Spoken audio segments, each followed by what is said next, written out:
තෙරුවන් අපි ඔබ අදත් විශ්වවාහිනී නාලිකාවට ඉතාම ආදරෙන් පිළිගන්නවා. ඉතින් මේ සුපුරුදු පරිදි අපි ආරම්භ කරන්න හදන්නේ විශ්වවාහිනී නාලිකාව ගෙන එන Me and My Business වැඩසටහනට. ඉතින් ඔබ දන්නවා දැන් ගිම්හාන කාලේ ඉතින් මේ සමර් සීසන් එක එළඹෙන නිසා අපි හිතුවා අපි විවිධ ව්‍යාපාරික ආයතන ඔබට අඳුන්වලා දෙනවා මේ වැඩසටහනේ. විශේෂයෙන් මේ සමර් සීසන් එකේ අපි හිතුවා මේ ක්‍රීඩාවට සම්බන්ධ ව්‍යාපාරයක් පවත්වාගෙන යන මෙල්බර්න් නුවර අපිට සිටින ශ්‍රී ලාංකිකයෙක්ව ඔබ හමුවට අරන් ගෙන්න. ඉතින් අපි විශේෂයෙන් අද ආරාධනා කරා EN Sports ආයතනය වෙනුවෙන් ඔබ්‍රි පැටනට් මහතාට. අයිබෝන් ඔබ්‍රි. අයිබෝන්. ඔබ විශ්වවාහිනී නාලිකාවට ඉතාමත් ආදරෙන් පිළිගන්නවා. ඉතින් මේ සමර් සීසන් එකේ අපි හිතුවා මේ ක්‍රීඩාව සම්බන්ධයෙන් ඔබ බොහෝ කටයුතු කරන නිසා ඔබේ ව්‍යාපාරයේ සම්බන්ධ නිසා අපි හිතුවා ඉතින් අද මේ කතා බහට ඔබව එකතු කරගත්තොත් හොඳයි කියලා. කතාව ආරම්භ කරන්න ඉතින් මම හිතුවා මේ ව්‍යාපාරය ගැන EN Sports ව්‍යාපාරය මේ ක්‍රීඩාවට සම්බන්ධ මේ ව්‍යාපාරය ඔබ ආරම්භ කරේ කොහොමද? ඇයි මේ වගේ ක්ෂේත්‍රයක් ඔබ තෝරගත්තේ ඔබේ ව්‍යාපාරය සඳහා? මම ඇත්තටම මුලින්ම මේ ව්‍යාපාරය පටන් ගත්තේ මම යුනිවර්සිටි එකේ ඉන්න කාලේ. මම ව්‍යවසායකත්වය සහ නව නිපැයුම් කියන පාඨමාලාව තමයි යුනිවර්සිටි එකේ හැදෑරුවේ. එතකොට ඒක ගොඩක් වෙලාවට මම හිතන්නේ මේ ගොඩ දෙනෙක් දන්නවා ඇති Shark Tank කියන වගේ ඒ අනුරූපීව තමයි මේ විෂයමාලාව හැදිලා තියෙන්නේ. ඉතින් එතන ඉන්න ගොඩ දෙනෙකුට හැම වෙලාවෙම තමුන්ට පටන් ගන්න කැමති තමුන් කැමැත්ත තියෙන පැත්තක ව්‍යාපාරයක් සම්බන්ධයෙන් හැමතිස්සෙම තමුන්ගේ ක්ලාස් එකට එහෙම නැත්නම් ඒවට ඉදිරිපත් කරන්න ඕනේ. ඉතින් එහෙම පටන් ගත්ත දෙයක් තමයි මේ ඇත්තටම ඒක නවත්තන්න නැතුව දිගටම කරගෙන ගියා. 2015 තමයි මම මේක මුලින්ම පටන් ගත්තේ මම යුනිවර්සිටි එකේ ඉන්නකොටම. එතනදී ඉතින් දිගටම මේ ව්‍යාපාරය කරගෙන යනවා. දැන් මේ ව්‍යාපාරය ඔබ මෙල්බර්න් නුවර බේස් වෙලා තිබෙනවද නැත්නම් මෙල්බර්න් නුවර පමණද? එහෙම නැත්නම් වෙනත් කියන්නේ ඕස්ට්‍රේලියාවේ අනිත් ප්‍රාන්ත සහ වෙනත් රටවල් වලටත් මේක ව්‍යාප්ත වෙලා තියෙනවද මේ වෙද්දි? කොහොමද මේකේ බිස්නස් එකේ අපි ස්ප්‍රෙඩ් එක ගැන කතා කරොත්? ඔව් ඇත්තටම මේක ඇත්තටම ඉන්ටරෙස්ටිං. මොකද අපිට මේ කොවිඩ් සිනාරියෝ එකත් එක්ක ගොඩක් ඒකට වෙනස් වෙන්න සිද්ධ වුණා. මේකෙදී අපි මුලින්ම මේක පටන් ගත්තෙත් ඔන්ලයින් බිස්නස් එකක් සහ අපි ගොඩක් ක්ලබ් විසිට්ස් යනවා. ඒ විදිහට පටන් ගත්තේ.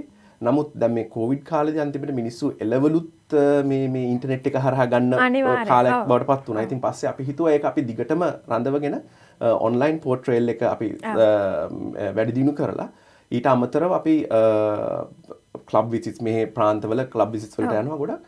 ඊට අමතරව අපේ නිව්සීලන්ඩ් ඊට අමතරව මිඩල් ඊස්ට් ඊට අමතරව ඇමරිකා ඊට අමතරව ශ්‍රී ලංකා මේ රටවල් අතර අපේ නෙට්වර්ක් එකක් තියෙනවා. අපි ඒ රටවල් වලට අපේ ස්පෝර්ටින් ඉක්විප්මන්ට්ස් මේ සපයනවා. එතකොට ඒ වගේම දැන් මට තව ප්‍රශ්නයක් නැගෙනවා. දැන් මේ ක්‍රිකට් ක්‍රීඩාව හා සම්බන්ධයෙන් පමණද එහෙම නැත්නම් ක්‍රීඩා භාණ්ඩ සම්බන්ධයෙන් විතරද ඔබේ ආයතන මේ EN Sports කියන මම විශේෂයෙන් මේ ප්‍රශ්නේ අහන්නේ ස්පෝර්ට්ස් කියන නම ඔබේ ව්‍යාපාර අතරින් නමට තිබෙන නිසා. ඉතින් මේක මේ ක්‍රීඩා භාණ්ඩ සම්බන්ධයෙන් පමණද මේ ව්‍යාපාරය නැත්නම් ඔබ වෙනත් ක්ෂේත්‍රවලටත් ඔබේ මේ සැපයුම් කරනවද? අපි ඒක දැනගන්න. දැන් අපේ මේන්ම බිස්නස් එක ඇවිල්ලා ක්‍රීඩා භාණ්ඩ. ඒකෙත් ක්‍රිකට් අපි ස්පෙෂලායිස්ඩ්. ඊට අමතරව අපි ගොඩක් ක්‍රීඩා සමාජවලට අපි ඒගොල්ලොන්ගේ කස්ටම් ඩිසයින් යුනිෆෝම්ස් කරනවා. සහ ඊට අමතරව අනිකුත් ව්‍යාපාරවලට අපි ගත්තොත් එහෙම දැන් ක්ලීනින් කම්පනීස්, රෙස්ටොරන්ට්ස් ඒ වගේ කරන අය සහ අනිකුත් ව්‍යාපාරවලට ඒගොල්ලොන්ට අවශ්‍ය කරන යුනිෆෝම්ස් ඩිසයින් කරලා ඒවා හදලා අපි ඒකට සප්ලයි කරනවා. ඒ පැත්තත් අපි කරගෙන යනවා. ඕකේ. ඒ කියන්නේ ඔබ ඒ කියන්නේ මෙල්බර්න් නුවර සිටින සහ වෙනත් අනිකුත් ඕනෑම රටක සිටින වෙන ප්‍රාන්තයක සිටින ඕනෑම ව්‍යාපාරිකයන් සඳහා කියන්නේ ව්‍යාපාරික ආයතන සඳහා කේටරින් සර්විසස් ඒ වගේම අනිකුත් ව්‍යාපාර සඳහා ඔබේ ලෝගෝ නිර්මාණය කියන්නේ කස්ටම් මේඩ්. ඔව්. මොකද දැන් සමහර ව්‍යාපාර තියෙනවා ඒගොල්ලොන්ට අදහස තිබුණාට ඒගොල්ලොන්ට ව්‍යාපාරයට සන්නාමයක් එහෙම නැත්නම් ලෝගෝ එකක් ඩිසයින් කරලා නැහැ. ඉතින් ඒගොල්ලෝ අපිට ඒ සර්විස් එකත් අපි ඒගොල්ලොන්ට ලබා දෙනවා. අපිම ඩිසයින් කරලා අපි ඒගොල්ලොන්ගේ ඇඳුම් ආයිත්ත මේ ඕන විදිහට ඩිසයින් කරලා ඒ විදිහට ලබා දෙනවා. ඔබ්‍රි මට තව ප්‍රශ්නයක් මතුවෙනවා. දැන් මේ මැනුෆැක්චරින් මේ භාණ්ඩ ඔබ කොහොමද මේ බාණ්ඩ ලබා ගන්න විශේෂයෙන් මම කතා කරත් ක්‍රීඩා බාණ්ඩ ගැන අනිකුත් දේවල් ඔබ කිව්වා ඔබ නිර්මාණය කරනවා කියලා. ඒ කියන්නේ කස්ටම් මේඩ් ලෝගෝස් ඒ වගේ දේවල් අනිකුත් ව්‍යාපාර ක්ෂේත්‍ර සඳහා. නමුත් මේ ක්‍රීඩා ක්ෂේත්‍රය ගත්තොත් ක්‍රිකට් ඇතුළු අනිකුත් ක්‍රීඩා ක්ෂේත්‍රය ගත්තොත් මේ බාණ්ඩ ඔබ කොහොමද ලබා ගන්න? මේවා සැපයුම් කරුවන් කවුද? මේ එන්නේ ඒ වගේ තොරතුරු මම හිතනවා මම දැනගන්න කැමතියි ප්‍රේක්ෂකයන්. දැන් අපි බැලුවොත් එහෙම අපි ක්‍රිකට් ගැන කතා කරුවොත් එහෙම දකුණු ආසියාතික රට පාකිස්තාන ඉන්දියාවේ තමයි ලෝකයේ 90%ක්ම ක්‍රිකට් භාණ්ඩ බොහොම නමගිය කොකබ්‍රා ග්‍රේනිකල්ස් GM වගේ බ්‍රෑන්ඩ් වලට උනත් බඩු හදන්නේ ගොඩක් වෙලාවට ඇත්තටම ඒකට හේතුව ඒ ක්‍රාෆ්ට්මන් ඒ දේවල් සම්බන්ධ ස්පෙෂලායිස් කට්ටියත් ඊට අමතරව සහ ඒ රටවල තියෙන ලේබර් කොස්ට් එක අඩුයි. ඉතින් ඒ හා සම්බන්ධ බලනකොට ගොඩක් මගේ බිස්නස් එකේදීත් අපි අපේ ගොඩක් මැනුෆැක්චරින් වෙන්නේ ඉන්දියාව, පාකිස්තානයේ සහ චීනයේ කියන රටවල් තුනේ. මොකද අපිට මැනුෆැක්චරින් පාර්ට්නර්ස්ලා ඉන්නවා. අපි ඒ වලට ඉන්වෙස්ට් කරලා ඒ අපේ ඉන්වෙස්ට්මන්ට් එකකුත් ඒ වල දාලා මැෂිනරිස් වලට අපි මැනුෆැක්චරින් පාර්ට්නර්ස් මම හිතනවා ව්‍යාපාරයක ඒක තමයි ගොඩක්ම වැදගත්. මොකද තමුන්ගේ ඉනිෂියල් ටීම් එක තමයි ගොඩක් වැදගත්. ඉතින් ඒකෙදි මැනුෆැක්චරින් ටීම් එකත් තමුන් බොහොම පරිස්සමින් තෝරා බේරා ගන්න ඕනේ. ඉතින් ඒ රටවල අපි සංචාරය කළා ඇත්තටම අපේ සාම්පල්ස් ඒ ඔක්කොම බලලා ඒ රටවල අපි දැන් අවුරුදු 2015 ඉඳන් අපි එකට වැඩ කරනවා. ඉතින් ඒ ටීම් එක මම හිතන්නේ මගේ මේ ව්‍යාපාරය සාර්ථක වෙන්නත් ගොඩක් උපකාර වුණා. ඔව් එතකොට දැන් ක්‍රිකට් ක්‍රීඩා භාණ්ඩ ඇරෙනකොට අනිකුත් ක්‍රීඩා භාණ්ඩ සම්බන්ධනොත් ඒ කියන්නේ ඔබ කිව්වා අනිකුත් ක්‍රීඩා සඳහා ඔබ ඒ සැපයුම් කරනවා කියලා. ඒ සම්බන්ධනොත් ඒ විදිහටමද ඔබ ඒ ද්‍රව්‍ය ලබා ගන්නේ? ඔව් ඊට අමතරව අපි දන්නවා ඔස්ට්‍රේලියන් රූල් ෆුට්බෝල් ෆුටීස් අපි ෆුටීස් මැනුෆැක්චර් කරනවා. ඊට අමතරව සොකර් බෝල්ස් අපි මැනුෆැක්චර් කරනවා. අපේම ඕන් බ්‍රෑන්ඩ් එකක් තියෙනවා. අපි සොකර් බෝල්ස් විශේෂයෙන්ම මේකේදී අපිට මේක දෙයක් කියන්න ඕනේ. සාමාන්‍යයෙන් දැන් ලොකු බ්‍රෑන්ඩ්ස් තිබුණාට සමහර ලොකු බ්‍රෑන්ඩ්ස් වල මොනොපොලි එක වැඩි. ඒගොල්ලෝගේ ව්‍යාපාරික අධිකාරිය වැඩි. අධිකාරී බල. ඉතින් ගොඩ දෙනෙක් කැමති පොඩි බිස්නස් වලින් ගන්න. මොකද ඒගොල්ලොන්ට ඊට වඩා අඩු මුදලකට සහ බොහොම හොඳ සර්විස් එකක් දෙන්නත් පුළුවන්. ඉතින් ඒක තමයි අපේ ගොඩක්ම ඇත්තටම මේ රටේ රජයෙන් වුණත් කුඩා ව්‍යාපාරවලට ඒ අවස්ථාව ලබා දෙන්නේ හේතුව නිසා. මොකද ඒක පාරිභෝගිකයට සෑහෙන්න හොඳයි. ඉතින් මේ හේතු හින්දාම තමයි අපි යුනිෆෝම් සප්ලයි කරද්දී වුණත් ඊට අමතරව සොකර් බෝල්ස්, ක්‍රිකට් බෝල්ස්. මොකද ක්‍රිකට් බෝල්ස් එහෙම දැන් අද කාලේ සාමාන්‍යයෙන් දැන් එක පවුලක දරුවෝ දෙන්නෙක් තුන්දෙනෙක් හරි සෙල්ලම් කරනවා නම් සෙල්ලම් කරන්න යද්දිම ඒගොල්ලන්ට දරන්න වෙන වියදම් හිම ඉතාම අධිකයි. ඉතින් එතකොට ගොඩ දෙනෙක් ස්පෝර්ට්ස් වලින් ඈත් වෙලා අර ඔන්ලයින් දේටම විතරක් ගේම්ස් වලට විතරක් යොමු වෙන තත්ත්වයක් ඇවිල්ලා තිනවා. ඒකින්ද මේ ඔබිසිටි එක දැන් ගොඩක් රටවලට ලොකු ප්‍රශ්නිකුත් වෙලා තියෙනවා. ඉතින් දැන් වෙලා තියෙන්නේ ගොඩක් රජයෙන් උනත් ඒකට උපකාර කරනවා මේ ස්පෝර්ට්ස් වලට මිනිස්සු අද්දා ගන්න. ඉතින් affordable තමුන්ට දැරිය හැකි මිලකට දේවල් සපයන්න පුළුවන් කට්ටියව ගන්න. ඒක තමයි අපේ පරමාර්ථය උනේ. ඒ ඉතින් අපි ඇත්තටම මේ ගොඩ දෙනෙක් අහනවා ඇයි ඕස්ට්‍රේලියාවේ මැනුෆැක්චර් කරන්න අමාරුද දේවල් කියලා. ඉතින් අමාරුකමක් නෙමෙයි. ඇත්තටම එතන ප්‍රශ්නය නැගෙන්නේ අපිට ඊට පස්සේ මේකට මාකට් එකට දෙන්න පුළුවන් ප්‍රයිස් එක මොකක්ද කියන එකයි. ඉතින් ඒ ඔක්කොම බැලුවාම අර රටවලේ තියෙන එක්ස්පර්ටීස්ුයි ඒ රටවල තියෙන ලේබර් කොස්ට් එකයි බැලුවාම අපිට ඉතා පහසුයි ඒ තැන්වලට අපේ අමුද්‍රව්‍ය යවලා අපිට ඕන විදිහට හදව ගන්න. හරි. මේ ගැන කතා කරද්දි මට අහන්න ඕනි ප්‍රශ්නයක් මතුවෙනවා ඔබ්‍රි. දැන් සප්ලයි චේන් එක ගැන මට හිතුණා ඔබෙන් අහන්න ඕනි කියලා. මොකද අපි හිතමු දැන් ඔබට පාරිභෝගිකයෙක් යම් ඇනවුමක් බාර දෙනවා ක්‍රීඩා භාණ්ඩයක් සම්බන්ධයෙන් හෝ එහෙම නැත්නම් මොනවා හරි කස්ටම් මේඩ් ලෝගෝ එකක් සම්බන්ධයෙන්. දැන් ඒ ඇනවුම ඔබ ලබාගත් මොහොතේ ඉඳලා ඒ පාරිභෝගිකයෙක් අතර යන තෙක් ගත වෙන කාලය සහ ඒ process එක, ඒ කියන්නේ අපි කියමු supply chain එක ඔබට පොඩ්ඩක් අපිට විස්තර කරන්න පුළුවන්ද? ඔව්. දැන් සාමාන්‍යයෙන් අපි උදාහරණයක් හැටියට ගත්තොත් මට හිතන්න ක්ලබ් එකක් ඇවිල්ලා කියනවා අපිට අපේ playing shirts මෙච්චර ප්‍රමාණයක් අපිට ඕනේ. එතකොට අපේ පළවෙනි ප්‍රශ්නේ තමයි ඕගොල්ලන්ට ලෝගෝ එකක් තියෙනවද? එතකොට ඒ ලෝගෝ එකේ ඩිසයින් එක අපි අහනවා ඕගොල්ලන්ගේ main colors ඒවා අපි ඩිස්කස් කරලා ඉවර වෙලා අපි ඒගොල්ලන්ට සාමාන්‍යයෙන් අපි ඩිසයින්ස් 6ක් වගේ ප්‍රමාණයක් අඳිනවා. අපේම ඕන් ඩිසයින් ටීම් එකක් ඉන්නවා. අපි ඒගොල්ලොන්ට එක එක වේරියේෂන්ස් වලට ඒගොල්ලොන්ගේ මේන් කලර් එක සහ මයිනර් කලර්ස් මොනවද කියලා අහලා අපි ඩිසයින්ස් 6ක් විතර ඇඳලා අපි ඒක ක්ලබ් එකට යොමු කරනවා. ඊට පස්සේ ඒගොල්ලොන්ගේ සිලෙක්ෂන් එකෙන් පස්සේ අපි ඊට පස්සේ ඒගොල්ලොන්ගේ සයිස් වෙනි ඔක්කොම එක්ක ෆයිනල් ආර්ට් වර්ක් එකක් අඳිනවා. මෙන්න මේක තමයි වැදගත්ම. ඒක තමයි අපේ කටින් සහ අනිත් හැම දෙයකටම යොමු කරන්නේ. ඒ ආර්ට් වර්ක් එක කන්ෆර්ම් වුණාට පස්සේ ඒ දවසේ ඉඳන් අපි සාමාන්‍යයෙන් සති 6ක් ඇතුළත ඩෝර් ටු ඩෝර් ස්ටෙප් එකට ගෙන දෙනකන් අපිට සති 6ක් යනවා.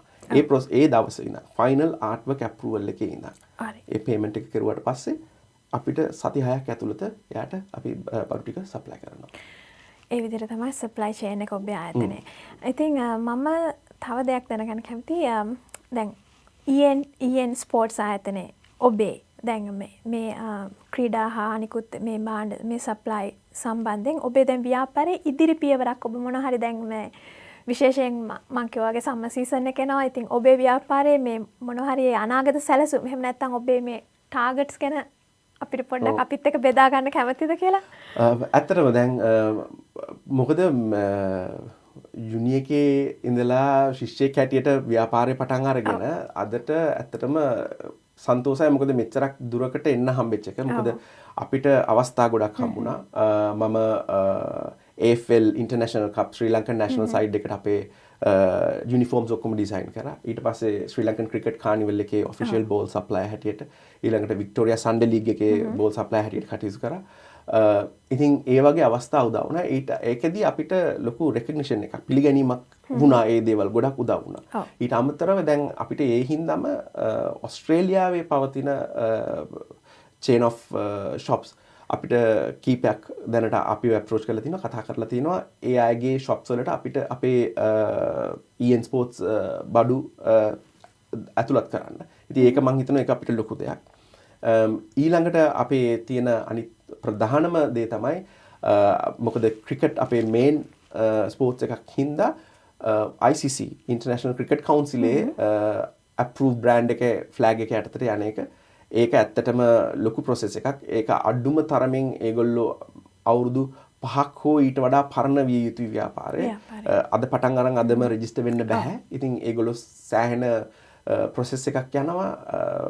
ලියකියවිලි ගොඩාක් අපෙන් බලාපොරොත්තු වෙනවා ඒගොල්ලෝ. අපි ඇත්තට මේ process එක දැන් පටන් අරන් තියෙනවා. ඉතින් ඊට අමතරව මට දැක ගන්න ආසම දේ මොකද ශ්‍රී ලාංකිකයෙක් හැටියට ලංකාවේ ඉපදිලා ලංකාවේ හැදිලා වැඩිලා මම දැන් මෙහි ජීවත් වෙනවා. නමුත් අපේ ලංකාවෙම හැදිච්ච ලංකාවේ කෙනෙක්ගෙන් හදපු බ්‍රෑන්ඩ් එකක් අපි තාම ඉන්ටර්නැෂනල් ක්‍රිකට් ෆීල්ඩ් එකක දැකලා නැහැ. මගේ ඊළඟ ලොකුම බලාපොරොත්තු එක මගේ ගොඩක් මෙහි ෆස්ට් ක්ලාස් ප්ලේයර්ස්ලා ගොඩ දෙනෙක් ඉන්නවා. ලංකාවේ සම්භාවයක් තියෙන සහ ඕස්ට්‍රේලියානු සම්භාවයක් ඇති ප්ලේයර්ස්ලා ගොඩක් පාවිච්චි කරනවා මගේ පැට්ස් ඉක්විප්මන්ට්. ඉතින් ඒගොල්ලොන්ගෙන් හම්බෙන ෆීඩ්බැක් එකේම හරිම හොඳයි. ඉතින් මම ඊළඟ මගේ බලාපොරොත්තුව අපේ ඉන්ටර්නැෂනල් ගේම් එකක මගේ මේ ICC ෆ්ලැග් එක යටතේ මගේ බ්‍රෑන්ඩ් එක රූපවාහිනියෙන් හෝ දකින්න ලැබේවා කියලා. මෙල්බර්න් වල ශ්‍රී ලාංකික රූපවාහිනී නාලිකාව විදිහට විශ්වවාහිනී නාලිකාව අපි ඔබ ගැන බොහොමත්ම ආඩම්බර වෙනවා ඔබ්‍රි. මොකද මේක හරි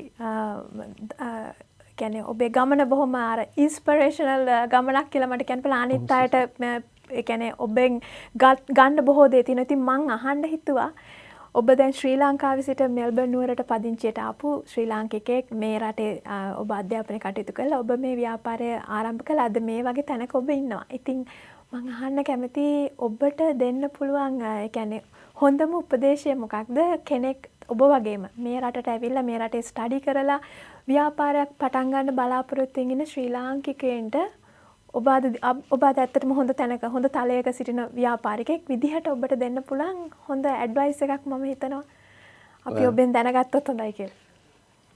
ඇත්තටම මම කීපයක් කියන්න කැමතියි. අංක 1 ඕනෑම දෙයක් ඉගෙන ගන්න පළවෙනිම පියවර තමයි තමුන් මොකුත් නොදන්නා බව ඉස්සෙල්ලම තමුන් පසක් කරගන්න ඕනේ. එතකොට තමයි හැම දෙයක්ම දැනගන්න පුළුවන් පළවෙනි ස්ටෙප් එක. ඒකම තමයි ගොඩක් තමුන්ට ප්‍රෙසිස්ටන්ස්. තමුන් දෙයක් කරනවා නම් ඒ මත එක දවසින් දෙකෙන් අතාරින්න නැතුව තමුන් ඒ මත ඒ තමුන්ගේ ටාගට් එකට යන්න ඕනේ. මොකද මට ඇත්තටම මම කියන්න ඕනේ මම සමහර දවස්වලට මම මුල් කාලේ මට මතකයි මට ඇති වෙච්ච වෙලාවල් තිබුණා. මොකද මම සමහර දවස්වලට shops වලට එහෙම පෙන්නන්න ගියාම මට ඔක බලන්න ඕනේ නෑ කියලා මාව එකපාරින් වචනෙන් රිජෙක්ට්. එතකොට තමුන් ඇත්තට මේකෙදී වැටෙන්නේ නැතුව තමුන් හිතන්න ඕනේ තමුන්ට මොනවා හරි දෙයක් achieve කරන්න නම් ෆර්ස්ට්ම උත්තරේ වෙන්නේ ඕනේ නෑ කියන එක. ඊට අමතරව අනිත් හැම උත්තරයක්ම හොඳයි කියන එක හිතා ගන්න ඕනේ. ඊළ අමතරව තමයි මම අදටත් මම ගොඩක්ම කියන්නේ තමුන්ගේ ඉන සර්කල්. එහෙම නැත්නම් තමුන්ගේ ළඟම ඉන්න ටීම් එක. ඒක ඉතාමත්ම වැදගත්. මොකද මම හිතන්නේ තනියම කිසිම දෙයක් කරන්න පුළුවන් කියලා. මම මේ අපේ හියුමන් බොඩි එකේ ඉඳන් අපේ මේ නේචර් එකේ ඉඳන් අර්ත් එක හැම එකක්ම එකට එක සම්බන්ධයි. ඉතින් ව්‍යාපාරත් එහෙමයි. තමුන්ගේ ඉන සර්කල් එක දැන් ඇත්තටම මගේ බිරිඳ මට ගොඩාක් මේකට සපෝට් කරා. ඊට අමතරව ඒක මගේ මැනුෆැක්චරින් පාර්ට්නර්ස්. ඒ කට්ටිය මොකද මම තනියම යන්න එපා කියන්නේ දැන් අද මම දේ කියනකොට උනත් ඔයාට මම නොදකපු පැත්තක් පේන්න පුළුවන්. ඔයා ඒකට විවෘත වෙලා ඒ දේ අදහස ඇහුවොත් ඔයාට ඒ සම්බන්ධයෙන් ඊළඟ පියවර ගනිද්දි වඩා හොඳයි. S2කට වඩා S4ක් වඩා හොඳයි. එක මොලේකට වඩා මොල 2 3ක් තවත් හොඳයි. ඒක තමයි හැමතිස්සෙම හිතන්න ඕනේ. ඒ එන්නේ ඒ ඉන ටීම් එක හදාගත්තොත් මං හිතනවා ව්‍යාපාරයේ ඉදිරියට යන එක ඉබේම වාගේ සිද්ධ වෙනවා. මොකද ඒකට කැමති ඒකට තමුන් එක වැඩ කරන්න පිරිසක් තමයි එතන ඉන්නේ. ඒ අයව හරියට බලාගෙන මේ ටීම් එක තිබ්බොත් එහෙම මම හිතනවා ඉදිරි පියවර නිකන් ඉබේම වෙනවා වාගේ වෙනවා කියලා. වෙනවා. බොහොමත් ස්තුතියි ඒ අදහසට මම හිතන්නේ මමත් යමක් ඉගෙන ගත්තා ඔබේ. ඉතින් මම දැනගන්න කැමති දැන් ඔබව සම්බන්ධ කරගන්න කැමති. ඒ පාරිභෝගිකයෙක් වෙනම් හරි එහෙම නැත්නම් ඔබත් සමග මේ ව්‍යාපාරය ගැන කතා කරන්න කැමති කෙනෙක් සිටිනම් කොහොමද ඒ අය ඔබව සම්බන්ධ කරගන්නේ? දුරකථන අංක කොහොමද? ඔබේ ඊමේල් ලිපිනය මම හිතනවා දුන්නොත් බොහොම වැදගත් වෙයි කියලා. ඒ තොරතුරු අපි පොඩ්ඩක් කෙනෙකුට මගේ ඊමේල් එකෙන් සම්බන්ධ වෙන්න ඕනේ නම් සම්බන්ධ වෙන්න පුළුවන් info@ensports.com.au ඒක තමයි මගේ ඊමේල්. ඊට පස්සේ මගේ දුරකථනය 04 3267 4834. ඉතින් ඕබ්‍රි අපි ඔබට බොහොමත් ස්තුතිවන්ත වෙනවා. අද me and my business මේ ව්‍යාපාර වැඩසටහනට ඇවිල්ලා විශ්වවාහිනී නාලිකාවේ මැදිරියේ ඉඳලා අද ඔබේ තොරතුරු ඔබේ මේ ව්‍යාපාරික ගමනේ තොරතුරු ඒ වගේම මේ ව්‍යාපාර වලට පිවිසෙන්න ඉන්න අයට ඔබගේ අදහස් බොහොම මම හිතන බොහොම වටිනා අදහස් කීපයක් අපි බෙදාගත්තා. ඉතින් ඕබ්‍රි අපි ඔබට සුබ පතනවා. ඒ වගේම අපි ඔබ ගැන ඇත්තටම ආඩම්බර වෙනවා. මේ වගේ කියන්නේ ඇත්තටම ශ්‍රී ලංකාවේ ඉඳලා මේ වගේ රටකට ඇවිල්ලා ඔබේ ව්‍යාපාරයක් ඔබේම ව්‍යාපාරයක් මෙතන ජාත්‍යන්තර තලයට ගෙන යන්න තරමටම ඔබ දැන් බොහොම දියුණු තත්ත්වයට ඇවිත් වෙනවා. අපි ඉතාමත්ම ආඩම්බර වෙනවා ඔබ ගැන. ශ්‍රී ලාංකිකෙන් විදිහට ශ්‍රී ලාංකික නාලිකාව විදිහට. ඉතින් ඉදිරි වැඩසටහන් වලදීත් අපි ඔබත් එක්ක සම්බන්ධ වෙලා ඔබේ ව්‍යාපාරයේ ඉදිරි තොරතුරු අපේ විශ්වවාහිනී ප්‍රේක්ෂකයොත් එක්ක බෙදා ගන්න බලාපොරොත්තු වෙනවා. අපි ඔබට සුබ පතනවා ඔබ්‍රි. තව දවසක මේ වැඩසටහන් වල නැවත අපි ඔබ මුණ ගැහෙන්න බලාපොරොත්තු වෙනවා. ඉතින් ආයිබෝවන්. ආයිබෝවන්.